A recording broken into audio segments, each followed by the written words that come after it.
नमस्कार। प्लेनेटेक्स में आपका फिर से स्वागत है और आप सबों को आज स्वतंत्रता दिवस की हार्दिक शुभकामनाएं। हमेशा की तरह आपसे निवेदन है, हमारे चैनल को सब्सक्राइब करें, बेल आइकन को जरूर दबाएं, हमारे वीडियोस को लाइक करें और फ्रेंड्स एंड फैमिली के साथ शेयर भी जरूर करें। दोस्तों, पिछले एक हफ्ते से जो हम लोग देख रहे हैं, ये दुनिया की जो चल रही है, अभी आपाधापी चल रही है, टैरिफ और ये सारी चीजें जो है, इसके बीच में भी 3-4 रोज पहले भी प्रधानमंत्री ने बोला था और आज भी जो है लाल किले से जब उन्होंने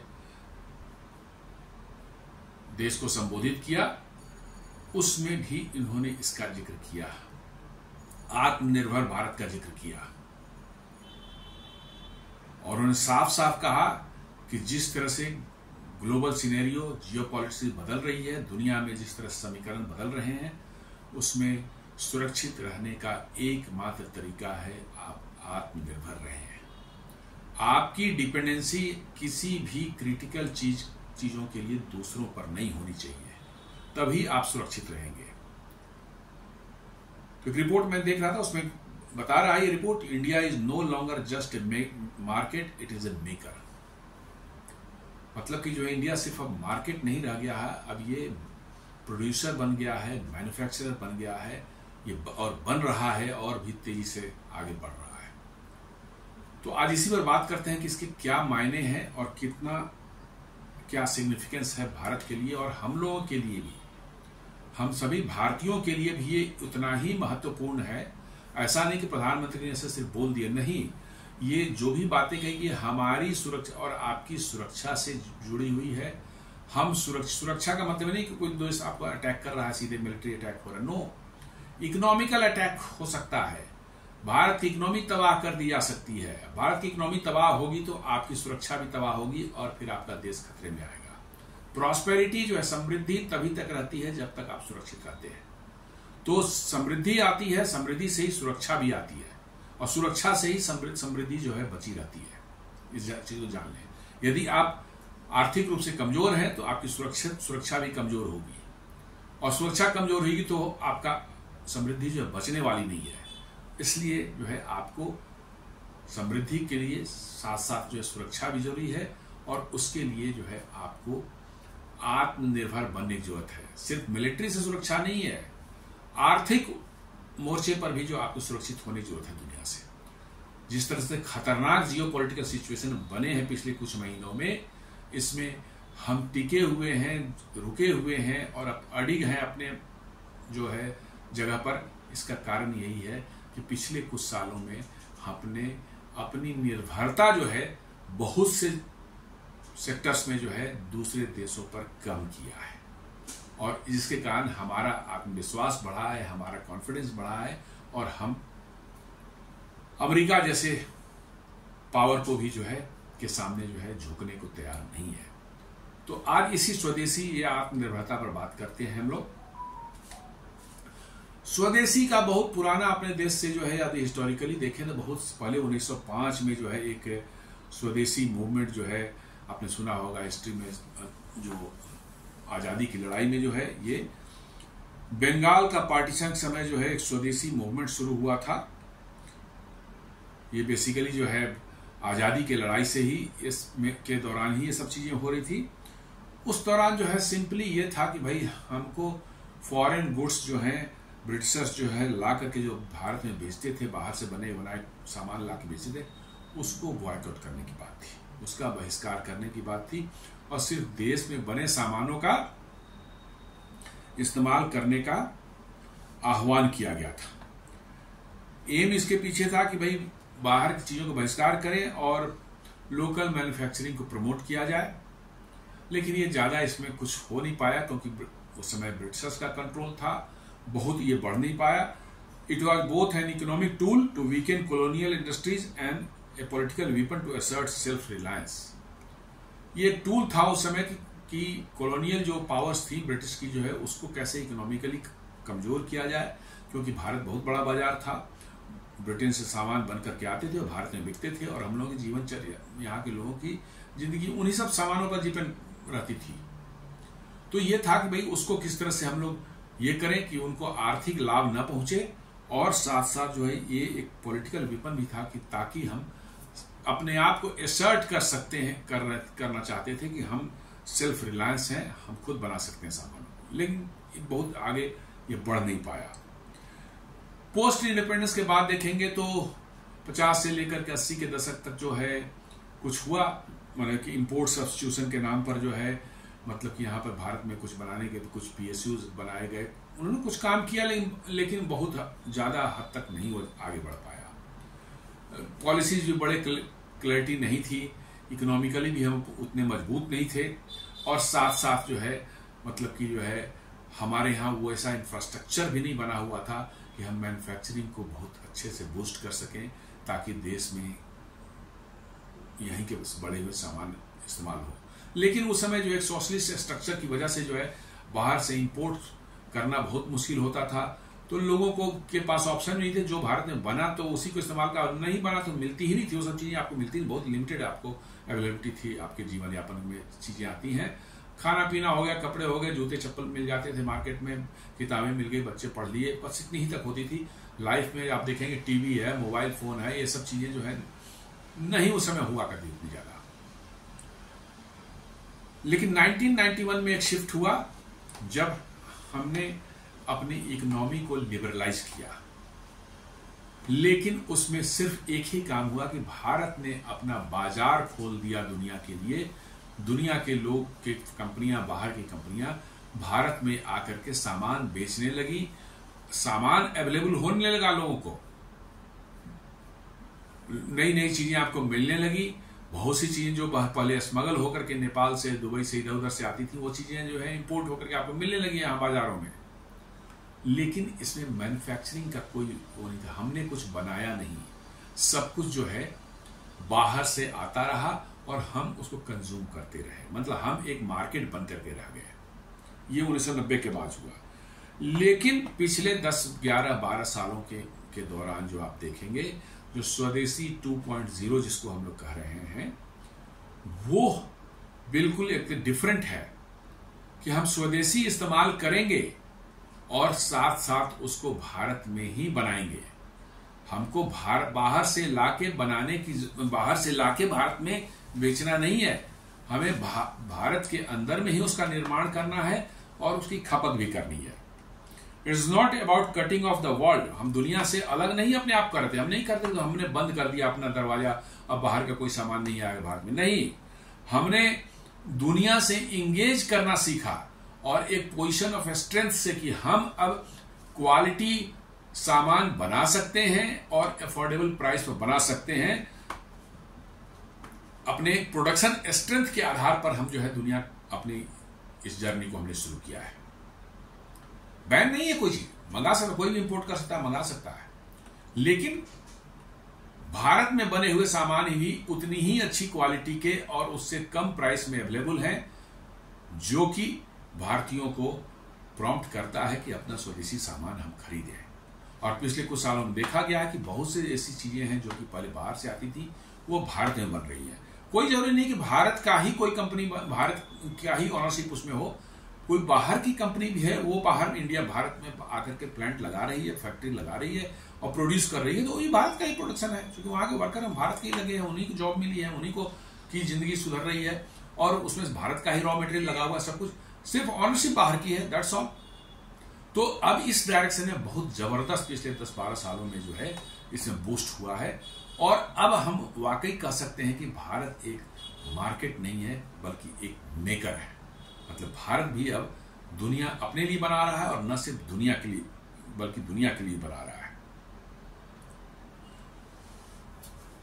द कंसेप्ट ऑफ स्वदेशी 2.0 signifies a significant shift in India's economic posture, moving from being primarily a consumer of global products to becoming a key manufacturer and innovator on the global stage। मतलब वही change हो रहा है कि अब 2.0 जो स्वदेशी हो रहा है अभी, इसमें हमने अपने आप को बिल्कुल बदल लिया है कि अब हम सिर्फ दुनिया के लिए कंज्यूमर नहीं रह गए हैं बल्कि दुनिया के लिए एक की manufacturer and innovation on the global stage पर हम कर रहे हैं। हमारी चीजें दुनिया में एक्सेप्ट हो रही हैं, दुनिया में उसका कंजम्पशन हो रहा है। इसलिए जो है सिर्फ हम कंज्यूमर हम हैं, लेकिन सिर्फ कंज्यूमर नहीं, हम मेकर भी हैं, बनाने वाले भी हैं। It reflects an evolution from the colonial era. Swadeshi movements focus on boycotting foreign goods, now recast as a modern claim of India's manufacturing innovation capability. ये एक बहुत बड़ा शिफ्ट है। जब 1905 वाला जो आप स्वदेशी देखेंगे, जिसमें सिर्फ था कि बॉयकॉट करो ताकि हम ब्रिटिशर्स को हम कमजोर कर सकें, लेकिन मैन्युफैक्चरिंग हमारे यहाँ कुछ हो नहीं पा रही थी उसमें, तो बॉयकॉट वाला कॉल नहीं अभी है। अभी है कि नहीं, हम दुनिया के सामने एक ऑल्टरनेट उतने ही हाई क्वालिटी के इक्विपमेंट या सामान जो है बना करके रख दें, और जिसकी प्राइस भी चीपर हो। इससे जो है हम मार्केट में compete करने लायक हो गए हैं, और अब हम दुनिया के बड़े बड़े इकोनॉमीज के अर्थव्यवस्था वाले देशों के साथ भी compete करने की पोजीशन में आ गए हैं।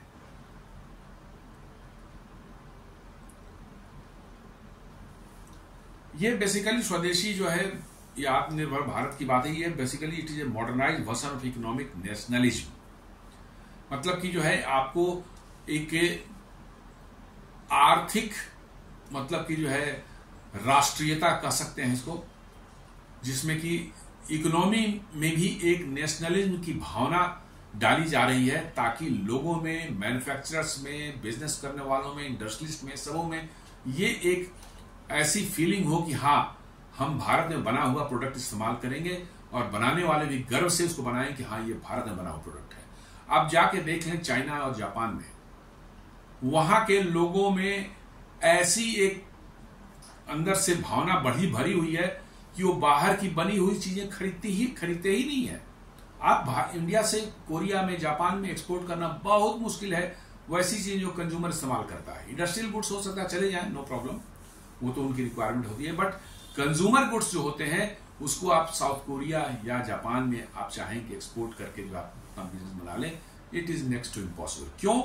वहां के लोगों के अंदर में एक नेशनलिस्ट भावना जो भरी हुई है कि नहीं, हम खरीदेंगे कोई चीज तो जो हमारे देश में बना हो वही खरीदेंगे, वही ब्रांड लेंगे, और इसके कारण जो है वहां में बाहर की दुनिया के किसी भी प्रोडक्ट का जो है पेनिट्रेट करके वहां के मार्केट में घुसना ऑलमोस्ट इम्पॉसिबल है। जापान और कोरिया में बात करो, भारत में भी जो है प्रधानमंत्री मोदी जो है उसी तरह की फीलिंग, नेशनलिस्ट फीलिंग जो है अपने लोगों में डालना चाहते हैं कि आपके पास ऐसा लोगों में फीलिंग हो कि नहीं, ये भारत का बना हुआ तो हम इसी को प्रेफर करेंगे। बगल में बाहर का इंपोर्टेड सामान है उसको हम नहीं लेंगे, तो ये भारत का बना हुआ है, उसकी तरफ हमारा झुकाव होगा। India as a producer focus on domestic manufacturing capability in high-tech defense, consumer goods and infrastructure. Aim है इस फोकस जो है वो कि भारत को एक हाईटेक प्रोड्यूसर के रूप में जो है इस्टेब्लिश किया जाए, हाईटेक इक्विपमेंट्स के क्षेत्र में, डिफेंस के क्षेत्र में, कंज्यूमर गुड्स के क्षेत्र में जो है, और इंफ्रास्ट्रक्चर वगैरह के बनाने के क्षेत्र में जो है, इन सबों में स्वदेशी का टच जो है उसको बढ़ाना है। जितनी ज्यादा हम परसेंटेज जो है उसको बढ़ाएंगे, उतना ही हमारी इकोनॉमी और हमारे देशवासी उतने ही सुरक्षित रहेंगे। आने वाला समय लड़ाई से ज्यादा जो है इकोनॉमिक वारफेयर की ज्यादा संभावना लगती है। मिलिट्री वारफेयर करने की कैपेबिलिटी बहुत कम देशों में रह गई है, और वो भी धीरे क्षीण होती जा रही है। तो अब जो है डिसेप्टिव वारफेयर होगा, और वो इकोनॉमिक वारफेयर होगा। कोई भी देश दूसरे कमजोर करना है तो पहले वो उसकी अर्थव्यवस्था कमजोर करने की कोशिश करेगा, और अर्थव्यवस्था कमजोर हो जाए तो फिर उस देश का बचना मुश्किल हो जाता है। तो वही कोशिश की जा रही है कि हाईटेक मैन्युफैक्चरिंग कैपेबिलिटी जो है, डोमेस्टिक मैन्युफैक्चरिंग कैपेबिलिटी जो है इन हाईटेक एरियाज, डिफेंस है, इंफ्रास्ट्रक्चर है, कंज्यूमर गुड्स है, इन सबों में जो है भारत अचीव करे, ताकि लोगों के पास quality goods with reasonable price available हो, और वो भी मेक इन इंडिया के तहत। Integration without dependency, participating in global supply chain with strategic autonomy.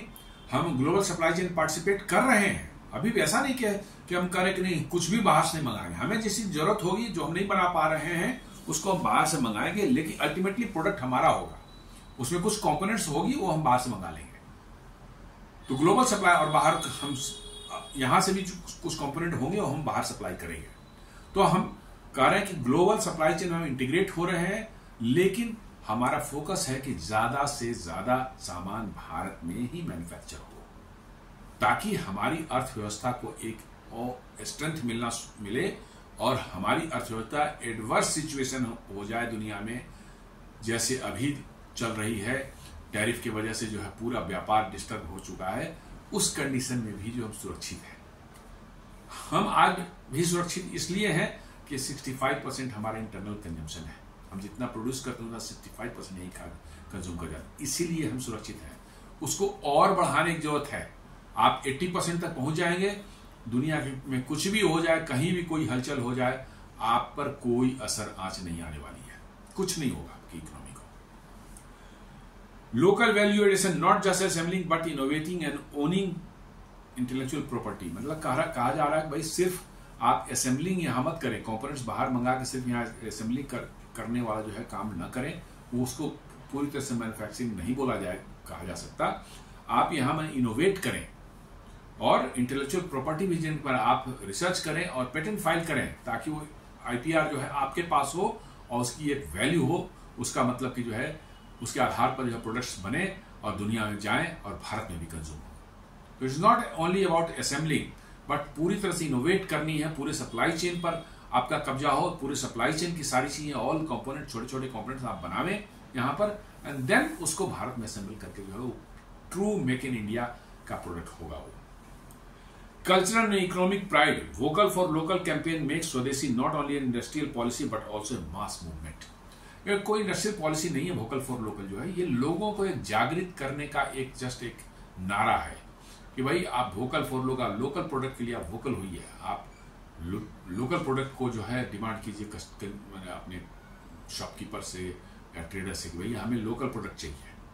It is not only कि भाई सरकार बोल रही है या कोई बोल, नहीं, वोकल फॉर लोकल जो है ये लोगों में एक फीलिंग देने की है कि भैया आप डिमांड करेंगे लोकल की, तो मैन्युफैक्चरर्स या जो ट्रेडर्स हैं वो फोर्स्ड होंगे कि वो लोकल बना हुआ सामान ही आपको प्रस्तुत करें। नहीं तो आप यदि इंपोर्टेड सामान आप खरीद रहे हैं, तो ट्रेडर्स तो आए इंपोर्ट करके आप सामान, उनको तो पैसे कमाने हैं ट्रेडर को। इसलिए प्रधानमंत्री ने ट्रेडर से भी अपील की है कि only sell locally manufactured goods. Trader से भी अपील की उन्हें कि only sell locally manufactured goods, ताकि लोग जाएं वहां तो उनको वो सामान दिखें जो कि मतलब कि जो है भारत के बने हुए हैं और उसकी खरीदारी को करें। जियोपॉलिटिकल बैकअप यदि हम बैकड्रॉप में देखें तो rising global trade tensions are amplifying this trend. माने जैसे जैसे ग्लोबल ट्रेड में टेंशंस बढ़ रही है, अभी डोनाल्ड ट्रंप के आने के बाद या उसके थोड़ा पहले से भी आप देख लें, चाइना वगैरह से जो कॉन्फ्लिक्ट हुआ था उसके कारण जो है ये ट्रेंड जो है धीरे धीरे लोगों के दिमाग में जा रहा है कि नहीं, हमको लोकल ही सामान, बना हुआ सामान लेना है। 2020 के पहले आप दिवाली के समय मार्केट में चले जाते तो शायद ही कोई इंडियन सामान मिलता था वाले। इवन लाइट जो लगाते थे, लड़ियां जो हैं वो हैं, गणेश लक्ष्मी की मूर्तियां हैं, या दिवाली में और भी चीजें जो इस्तेमाल हम लोग करते हैं, वो सारी के सारे 80 to 90% चाइनीज आते थे। लेकिन उस बार जो है गलवान की घटना ने जो है लोगों के अंदर में एक ऐसा बीज बो दिया, और प्रधानमंत्री ने जो वोकल फॉर लोकल का नारा दिया, उसके बाद से आज अब दिवाली के पहले आप पिछले 3-4 साल के जाएं, मार्केट में चाइनीज गुड्स न के बराबर हैं, 2-4% होंगे बट न के बराबर हैं। पहले सारे के सारे सजावट के सामान है, खिलौने हैं, लाइट्स हैं, पटाखे हैं, इवन पटाखे तक भी वो भी चाइनीज मेड आ रहे थे। तो ये वोकल फॉर लोकल जो है उस समय से पीक पकड़ा है और ग्रेजुअली जो है इसने जो है स्पीड पकड़नी शुरू कर दी है।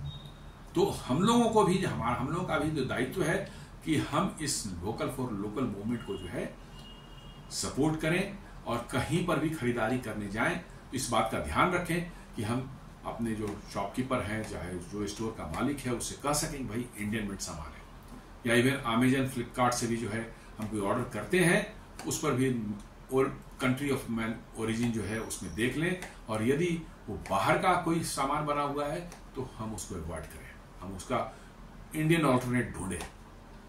यह है उस पर कंट्री ऑफ ओरिजिन जो है आपको मिल जाएगा उस पर हर प्रोडक्ट के साथ में। ये मैंडेटरी किया गया है कंट्री ऑफ ओरिजिन लिखना। वो जैसे ही आपको बाहर का दिखे आप उसका ऑल्टरनेट ढूंढिए, ऑल्टरनेट मिल जाएंगे आपको। तो ये ध्यान हम रखें तो ये मूवमेंट सक्सेसफुल हो सकता है। US President Donald Trump doubled tariff on Indian goods to 50%, citing India's discounted oil purchase from Russia. Washington views this as indirectly financing the war in Ukraine. New Delhi, however, has stayed its course, signing fresh agreement to deepen economic cooperation with Moscow. इस trade में सारा कुछ चल रहा है।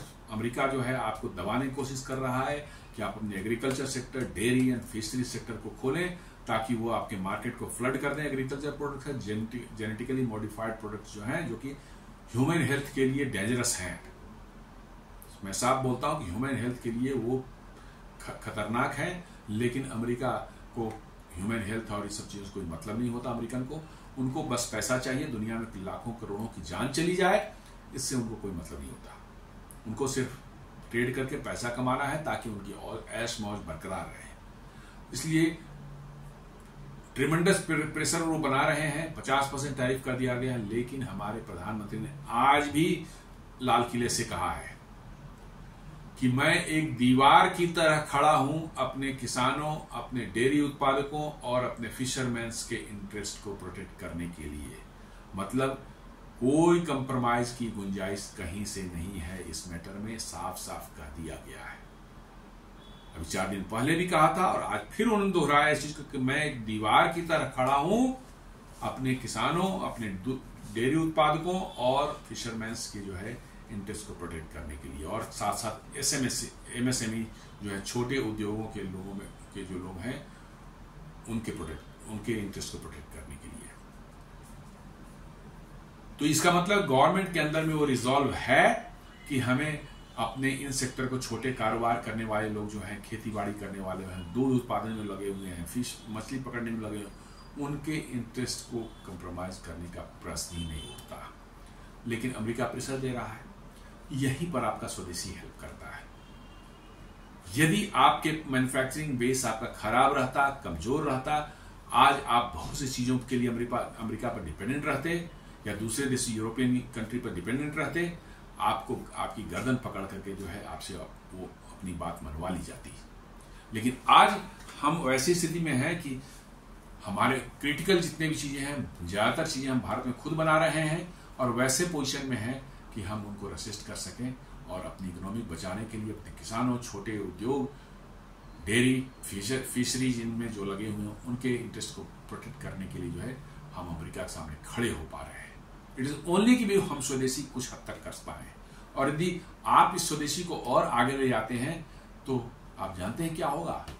जैसे China आज सीधे आंखें दिखा रहा है अमेरिका को कि दफा करो, जरा सा टैरिफ लगाया, उन्होंने कहा कि मैं रेयर अर्थ मैग्नेट्स नहीं देने वाला तुमको। अमेरिका ने फाइनली गिड़गिड़ाया उनके सामने जाकर 90 दिनों के लिए उन्होंने टैरिफ को जो है पोस्टपोन किया।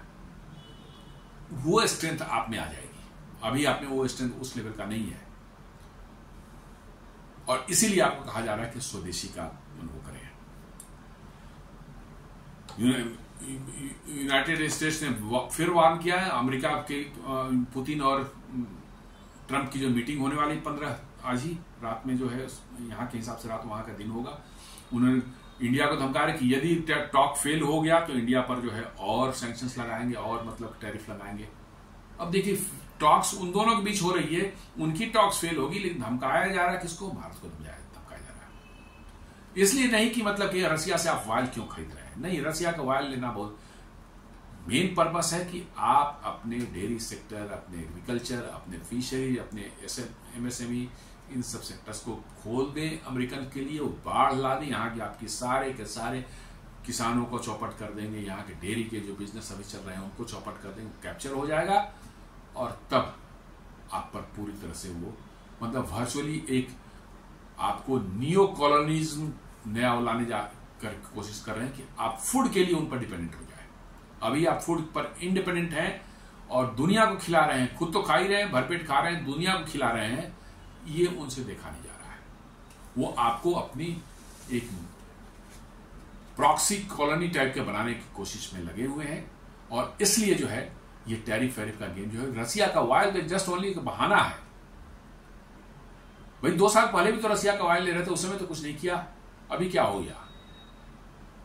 यूरोप भी रशिया का गैस ले रहा है, चाइना भी रशिया का ऑयल ले रहा है, उनको तो नहीं कर रहे हैं, भारत को कर रहा है। ये भारत ऐसे स्टेज पर है जहां आप 4.3 ट्रिलियन डॉलर की इकोनॉमी भी है, 7-8 आपका हो गया तो फिर अमेरिका को आंखें दिखाएंगे, बोला भाग जाए यहां से, दफा करो, फालतू बातें हमें सुननी ही नहीं है, ये आप कहने वाले हैं। और अमेरिका को इसी बात का डर है कि थोड़ी सी भारत की इकोनॉमी 2-3 ट्रिलियन डॉलर और बढ़ गई तो उनके सामने एक अनदर चाइना खड़ा होने वाला है, और इसलिए वो इसी स्टेज पर भारत को रोकने की उनकी सारी की सारी कोशिश यही है कि भारत को ऐसा डिस्टर्ब करो कि इनकी अर्थव्यवस्था जो है चौपट हो जाए, ये बढ़ ही न पाए, यही उनका एम है। प्रधानमंत्री जो अपील किया था इवन शॉपकीपर से जो है, sell only swadeshi goods, PM Modi exhorts Indian traders and global economic amid global economic uncertainty. साफ उन्होंने कहा है, ट्रेडर्स को जो है, शॉपकीपर्स को बोला है कि सिर्फ भारतीय सामान बेचिए, बाहरी सामान, इंपोर्टेड सामान को छोड़िए, दुकान में नहीं रखेंगे ही नहीं तो बिकेगा क्या। उन्होंने साफ कहा है कि सेल ओनली स्वदेशी गुड्स, और हमें भी यही डिमांड करनी चाहिए शॉपकीपर से, और सबसे कोई हमें स्वदेशी ही, कोई भारत के ही बना हुआ सामान मिलना चाहिए, हमें चाहिए। कल शाम में जो है स्वतंत्रता दिवस की पूर्व संध्या पर अपने राष्ट्रपति जी ने भी यही संदेश दिया था, let us resolve to use Indian products. President Murmu on eve of 79th independence day calls on citizens to embrace swadeshi. उन्होंने भी यही कॉल दिया है कि भाई आप स्वदेशी अपनाएं, इससे भारत में रोजगार बढ़ेगा, भारत की अर्थव्यवस्था मजबूत होगी, हमारी डिपेंडेंस दुनिया पर कम होगी, और हम दुनिया में जो खतरे हैं, इकोनॉमिक जो खतरे हैं, उससे हम बचे रहेंगे, इंसुलेटेड रहेंगे। नहीं तो आपकी अर्थव्यवस्था चौपट मतलब आपकी सुरक्षा चौपट, आपकी सुरक्षा चौपट फिर आपका देश खत्म, यही मैंने होता है। की ड्राइवर्स जो है इसके लिए, वैसे मेक इन इंडिया तो ये 2014 से शुरुआत हुआ है, और इसके जो जीडीपी में धीरे धीरे इसका हो रहा है, बट अभी भी हमारे जीडीपी में इसका कंट्रीब्यूशन मात्र 16% है, जो कम से कम 25% तक जाना चाहिए। मैन्युफैक्चरिंग का जो है अभी भी हमारे जीडीपी में 16% ही कंट्रीब्यूशन है, ये 25% तक जा तब आप कह सकते हैं कि हाँ आपकी मैन्युफैक्चरिंग एक स्किल पर। आत्मनिर्भर भारत अनाउंस्ड इन 2002, मैंने कोविड के दौरान जो है हमारे प्रधानमंत्री ने अनाउंस किया था, उसके काफी असर पड़ा है। बहुत से सेक्टर्स में हम सेल्फ रिलायंट हुए हैं और बहुतों में अभी होने वाले हैं। जैसे कि आप टॉयज में ले लें, टॉयज में हम पूरी तरह से डिपेंडेंट थे, आज हम टॉयज एक्सपोर्टर बन चुके हैं। मोबाइल फोन जो है आज हम बहुत बड़े मैन्युफैक्चरर और बहुत बड़े एक्सपोर्टर मोबाइल फोन के हो चुके हैं। इस तरह से एक्टिव फार्मास्यूटिकल इंग्रेडिएंट्स जो कि दवाइयां बनाने में आती हैं, उसमें भी हम अभी हुए नहीं है पूरी तरह से, बट 90% डिपेंडेंसी चाइना पर थी, आज वो 60-65% पर आई है। अगले 2-3 साल में हो सकता है 25-30 पर आ जाए।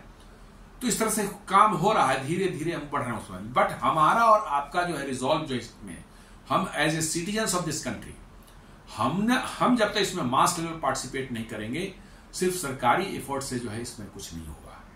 हम लोग जब कहेंगे नहीं हमें सिर्फ इंडिया में, भारत में बने हुए सामान चाहिए, दुकानदार बाहर के सामान को रखना ही छोड़ देंगे, और वही उसी समय जो है ट्रू मतलब कि मेक इन इंडिया और आत्मनिर्भर भारत का जो है सपना साकार होगा। सरकार की ओर से पीएलआई की प्रोडक्शन लिंक्ड इंसेंटिव स्कीम भी बहुत से सेक्टर्स में दी जा रही है। इलेक्ट्रॉनिक्स में है, सोलर्स में है, सोलर पैनल्स में है, ईवी में है, बैटरीज में है, साथ साथ जो है आपको एक्टिव फार्मास्यूटिकल एपीआईज है उसमें है, टॉयज के क्षेत्र में है। अब इस सेमीकंडक्टर के लिए 76,000 करोड़ का बनाया गया है इंसेंटिव देने का, मतलब कि जो स्कीम है वो भी है। मैंने हर तरफ से सरकार आगे है, बस हमें और आपको आगे आने की जरूरत है। जिस दिन हम और आप आगे आ जाए कि नहीं हम बाहर का सामान लेंगे नहीं, मैं तो कभी कोई चीज अमेजन से भी लेता हूं तो कंट्री ऑफ ओरिजिन देखता हूं, और नहीं होता है तो मैं छोड़ देता हूं। यदि नहीं मिलता है सामान तो मैं छोड़ ही देता हूं। मिल गया ऑल्टरनेट तो इंडियन मेड तो मैं ले लेता हूं, अदरवाइज छोड़ देता हूं। यह हैबिट हम सभी भारतीयों में होनी चाहिए। डिफेंस इंडिजिनाइजेशन तो बहुत जबरदस्त काम उसमें हो रहा है, बहुत तरह अच्छे से हम लोग इस लाइसेंस बढ़ रहे हैं। बहुत कुछ करना बाकी भी है अभी खासकर आपको हवाई जहाज के इंजन्स वगैरह जो हैं वो बनाने अभी हम लोगों ने पूरी तरह से नहीं उसमें हो पाए हैं, लेकिन और भी बहुत सेक्टर्स में गन्स हैं, आपके रॉकेट लॉन्चर्स हैं, मिसाइल्स हैं, इसमें हम करीब करीब आत्मनिर्भर हो चुके हैं। तो आने वाले हमें ऐसा लगता है कि 5 से 10 साल में हम डिफेंस में एक बहुत बड़ी डिफेंस मैन्युफैक्चरिंग ताकत के रूप में दुनिया में उभरने वाले हैं। मतलब बहुत बड़ी का मतलब वन ऑफ द टॉप में आप आ सकते हैं, इतनी तेजी से काम हो रहा है। इकोनॉमिक पुश में है, एफडीआई इनफ्लोज जो है बढ़ रही है। 45 बिलियन एक साल में होता था 2015 के आसपास में, अब जो है 24-25 में वो 81 बिलियन एफडीआई आए हैं भारत में। भारत एक आउटवर्ड इन्वेस्टर भी बना है। भारत की उद्योगपति जो हैं वो बाहर में भी एसेट्स एक्वायर कर रहे हैं। इसके फायदे ये हैं कि आपको रेडीमेड जो है टेक्नोलॉजी वहां से मिल जाती है। उस कंपनी को जिसको आप एक्वायर करते हैं उसके पास टेक्नोलॉजी है, तो वो टेक्नोलॉजी आप भारत में भी ला सकते हैं। जैसे टाटा ने एक्वायर किया था जगुआर लैंड रोवर को। उसके बाद आप देखिए भारत में जो है टाटा की प्रोडक्ट्स जो है, टाटा के मोटर्स के जो है कार्स जो है उसमें मार्क्ड इंप्रूवमेंट आया, और उसके बाद अब वो कम्पीट कर रही है मारुति के साथ, हुंडई के साथ में और कंपनियों के साथ में जो है। इकोनॉमिक पुश में जो है बता रहे हैं India rupee trade settlement to reduce dependency on the dollar. साथ साथ भारत जो है रूपी में अपने ट्रेड सेटलमेंट करने की कोशिश कर रहा है। बहुत से देशों के साथ में है, रसिया के साथ ऑलरेडी है, यूएई के साथ में है, और भी कई देशों के साथ में जो है रूपी में ट्रेड सेटलमेंट करने की बात की जा रही है, ताकि हमारी डॉलर पर डिपेंडेंसी कम हो जाए। डॉलर पर डिपेंडेंसी मतलब जो है आप अमेरिका पर डिपेंडेंसी, और आपका खर्च भी बढ़ता है, बार बार उसी को 2 बार एक्सचेंज करना पड़ता है। पहले आपकी करेंसी से डॉलर में एक्सचेंज होता है, वहां पर अमेरिका को जाता है कमीशन, और फिर जब जिस कंट्री को आप दे रहे हैं वहां पर डॉलर से उसके करेंसी में चेंज होता है, तो दोबारा अमेरिका कमीशन जा रहा है, मिला जुला के वो 5% के लगभग में खा जाते हैं, बैठे बिठाए बिना कुछ किए। ट्रेड हम और आप कर रहे हैं और वो पैसा बैठ के अमेरिका में खा रहा है, तो इस पर लगाम लगेगी। टेक्नोलॉजिकल कैपेबिलिटी की बात करें तो आप भारत में कुछ क्षेत्रों में तो इतनी प्रगति हुई है कि आप सोच नहीं सकते। इसरो को आप ले लें, आज हम लॉन्च कर रहे हैं, नासा के सैटेलाइट्स जो हैं वो यहां से लॉन्च कर रहे हैं भारत से। क्यों? क्योंकि इतनी रिलायबल लॉन्चिंग हमारी है और इतनी कॉस्ट इफेक्टिव है कि अमेरिका के भी जो है स्पेस एजेंसी नासा, उसको भी अपने सैटेलाइट्स देना पड़ रहा है भारत से लॉन्च करने के लिए जो है।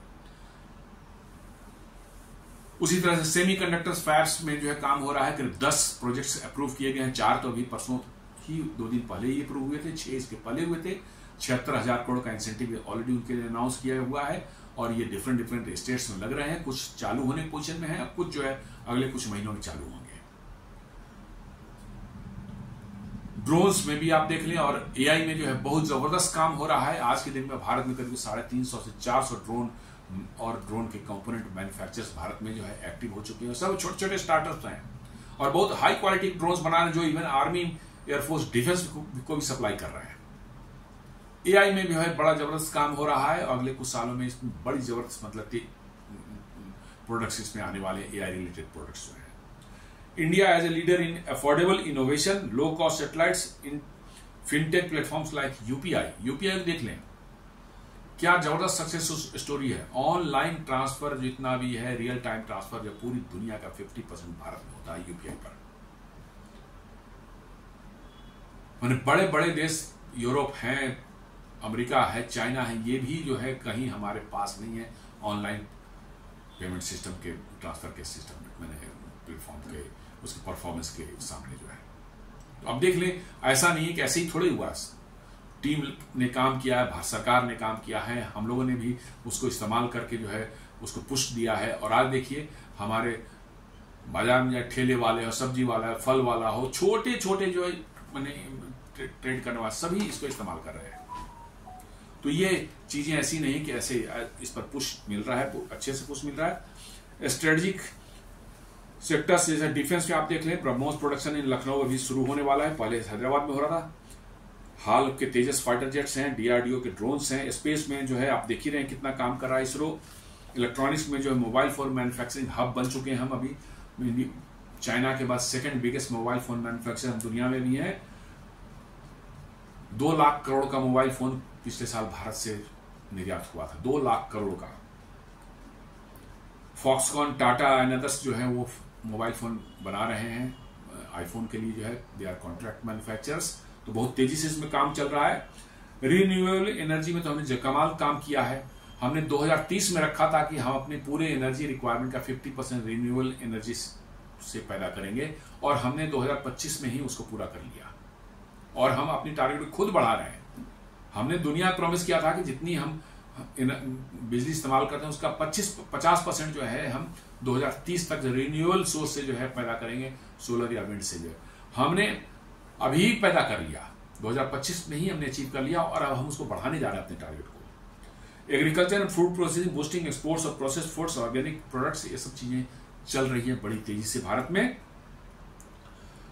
इंडियन कंज्यूमर्स को देखें तो for decades India primarily sales destination, बाहर के लोग सिर्फ यहाँ बेचना चाहते थे, दैट हैज फ्लिप्ड, यह बदल चुका है। एक्सपोर्ट्स हिट इस साल जो है, पिछले साल जो है 24-25 में हमने $825 बिलियन का जो है गुड्स एंड सर्विसेज एक्सपोर्ट किया है।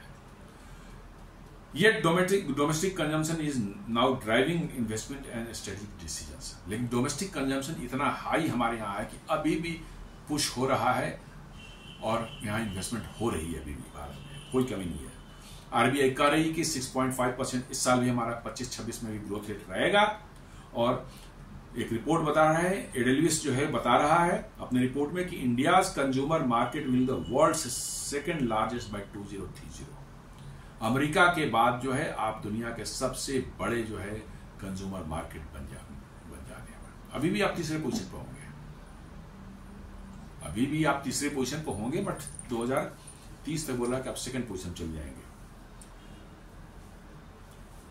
The message is clear, producer for India first. Global firms are adjusting and India has become a driver of a strategic investment and production decisions. मतलब कि अब ग्लोबल प्रोड्यूसर्स को पता चल रहा है कि भाई भारत में हमको इन्वेस्ट करना चाहिए, तभी हमारा बिजनेस होगा, क्योंकि भारत में कंजम्पशन बहुत ज्यादा बढ़ रहा है, और साथ साथ जो है लोगों में भी यदि आ जाए कि हम सिर्फ देश में बने हुए सामान को इस्तेमाल करेंगे तो ये उनकी वर्चुअली मजबूरी हो जाएगी। कंज्यूमर यही है, और कंज्यूमर कहता है कि यहीं का बना सामान हमें चाहिए, तो जाएंगे कहां, वो यहीं आएंगे।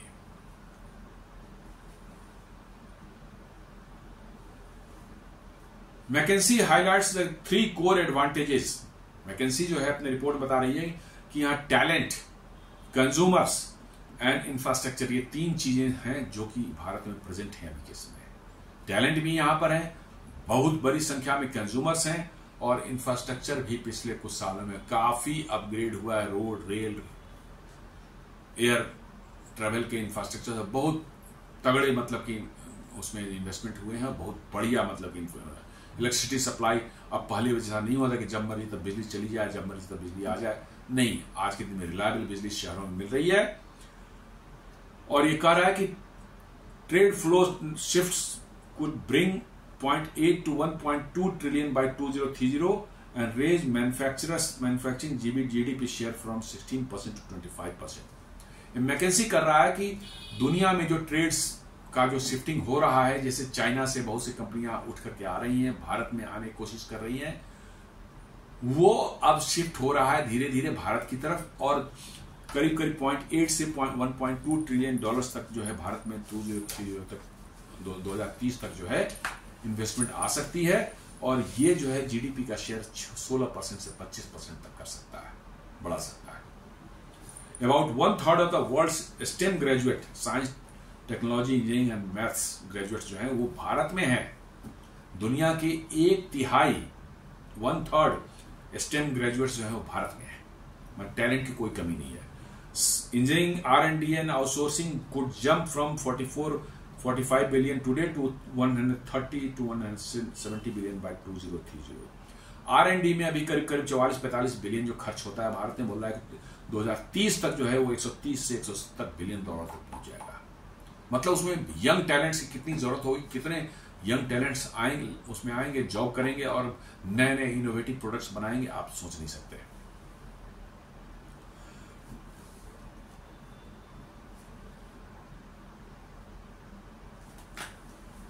Why India is attracting global business, तो मैकेंसी हाईलाइट, ये तो मैंने बता दिया आपको, ऑलरेडी हो चुका है।